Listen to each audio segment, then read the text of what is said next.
RPE scale, rate perceived excursion scale. So an RPE scale, or rate of perceived excursion scale, is a scale to help us judge whether the workout or weight you are lifting or exercise is challenging enough for you to progress. It's a universal scale and can be used for anything, even things outside of training. So in basic form, it's just a 0 to 10 scale. 0 being easy, 10 being hard. In regards to training, it is used for either measuring the intensity of a single exercise or measuring a weight that you'll be lifting, or even measuring the workout as a whole, either the intensity of the workout, or you can use it to score the workout from 0, which is piss poor, or 10, which is the best workout you've ever done.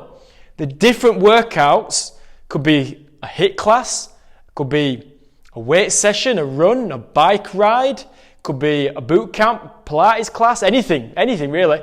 So when using it for a singular exercise, it can be used to rate how easy or difficult you find an activity. For example, 0, so nothing at all, would be how you feel when, say, sitting in a chair. 10, which is very heavy, is how you feel at the end of an exercise stress test or after a very difficult activity like sprinting up 500 steps. So when using it to gauge weights you lift, it could be 0 is as light as a feather and 10 being the heaviest thing you can lift up, like a car. But obviously a weight that's realistic for you, so not like a car. And you'd be 50% sure whether you'd lift it or not. So this is something you can ask yourself, or if you have a personal trainer, they should be asking you this all the time to give them an idea whether they should be adding more weight or taking less weight off the bar, or making the workout harder or making the workout easier. And obviously if you're gauging it yourself and you're new to training, you need to start off very light. So you need to start off with the bar being bare, or if it's a exercise or workout, bottom of the table near 0. It needs to be easy. You need to start off easy and work your way up the RPE scale gradually. So with strength training, muscle building or powerlifting, the RPE scale is best used as a basic measure of difficult for the previous set. So for the purposes of strength training, muscle building and powerlifting, here's a scale to give you an idea of what you should be asking yourself in your head. As you can see, 1 to 5 would be warm-up sets. So 1 to 3, you could easily do 20 reps at that weight. 3 to 6, you could only do, say, 10 to 15 reps.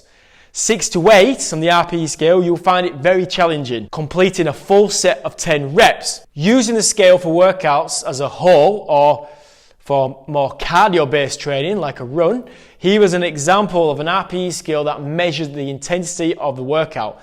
Obviously, this is only accurate if you leave your ego at the door and give an honest assessment yourself, or you have a coach to do it for you, judging by your response to the session. Tips for rating your RPE scale with lifting weights. Don't think about it during the set, just execute the set. Focus on your technique or whatever you need to think about. As soon as you can, after you rack the barbell, go through the flow chart to rate your set to the best of your ability. Progress, not perfection. If you can't rate perfectly, you can still derive benefits from the system. Plus, you get better with practice. There are many benefits to using RPE in your training. It allows us precise communication with coaches and training partners. It's more precise than that felt heavy, or felt easy. It allows us to auto-regulate the load. That is to say, it lets the load adjust to fit your performance. Because every single day, like peaks and troughs, you're not going to be smashing it. You're going to have good days and bad days.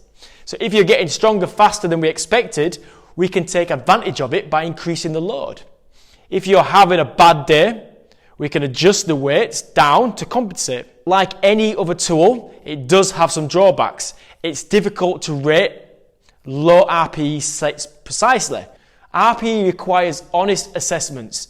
If you can't rate it honestly because you have too much of an ego, then it won't work for you. It functions better when you are familiar with the movements. And then there are the misconceptions as well that come with it.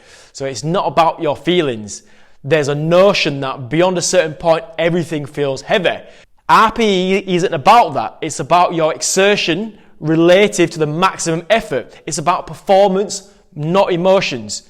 The RPE scale could be something you have in writing as a reminder, but most commonly, it's something that takes a little bit of time to build yourself in your own head as you become more familiar with training and the different exercises.